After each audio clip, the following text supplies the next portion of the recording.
ফেনীতে ঈদুল আজহা উপলক্ষে ব্যস্ত সময় পার করছেন খামারি ও প্রান্তিকের লালন পালনকারীরা। এদিকে গো খাদ্যের দাম বৃদ্ধি, পরিবহন ব্যয় ও শ্রমিকের মজুরি বাড়ায় এবার পশুর দামও বেশি থাকবে বলে মনে করছেন সংশ্লিষ্টরা।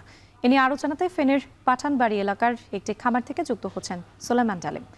ডালিম, ফেনীতে চাহিদার তুলনায় পর্যাপ্ত পরিমাণ পশু মজুদ আছে কিনা, কি পরিস্থিতি দেখছেন সেখানে?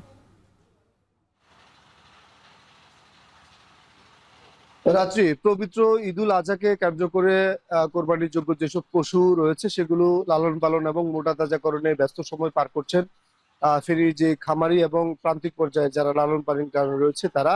তো আমরা কথা বলেছি তাদের সাথে, তারা আমাদেরকে যেমনটি জানিয়েছেন যে অন্যান্য বছরের তুলনায় এবছর পশুর যে দাম সেটি 20 থেকে 30% বাড়বে বলে তারা মনে করছেন। এর কারণ হিসাবে তারা বলছেন যে তেলের দাম বৃদ্ধির কারণে পরিবহন খরচ বেড়েছে, শ্রমিকের মজুরি বেড়েছে এবং পাশাপাশি যে গোখাদ্য রয়েছে তার মজুরিও বেড়েছে। আমরা কথা বলেছি ফেনী যে প্রাণী সম্পদ বিভাগ রয়েছে তাদের সাথে, তারা আমাদেরকে যেমনটি জানিয়েছেন যে গত বছর 82,000-এর বেশি পশু কিন্তু এই জেলায় কোরবানি হয়েছে। এবছরও কিন্তু প্রায় 90,000-এর মতো গবাদি পশু লালন পালন হয়েছে কোরবানির জন্য। তবে চাষি যেসব খামার পর্যায়ে এবং যারা প্রান্তিক পর্যায়ে চাষি রয়েছে, লালন পালনকারী রয়েছে, তারা বলছেন যে এই যে গোখাদ্যের যে দাম বৃদ্ধি এবং পরিবহনের তেলের দাম বৃদ্ধির কারণে পরিবহন খরচ এবং শ্রমিকের যে মজুরি সব মিলিয়ে তারা কিন্তু কোরবানির যে পশু সেটি নিয়ে কিছুটা উদ্বিগ্ন রয়েছে। এছাড়াও আইন শৃঙ্খলার অবনতির কারণে ঢাকা চট্টগ্রাম সড়কের কয়েকটি এলাকায় কিন্তু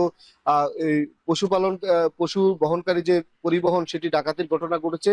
খামার পর্যায়ে পশুদের নিরাপত্তা নিয়ে তারা কিছুটা শঙ্কিত রয়েছে। আমরা কথা বলেছি এই খামারিদের সাথে, খামারিরা যেমনটি বলছেন যে গোখাদ্যের যে বিষয়টি সেটি যদি কিছুটা নিয়ন্ত্রণে আনা যায় এবং খামার পর্যায়ে পশুদের নিরাপত্তার জন্য যদি পুলিশ বিভাগ থেকে নিরাপত্তা জোরদার করা হয় তাহলে তারা কিছুটা নির্বিঘ্নে সামনের যে পশুরহাট সে পশুরহাট গুলোতে পশু তুলতে পারবেন বলে তারা আমাদেরকে জানিয়েছেন। এ ছিল ফেনীর পাঠানবাড়ি এলাকার হাসিনা এগ্রো থেকে আমাদের কাছে ফেনীর গবাদি পশুর খবরের সর্বশেষ।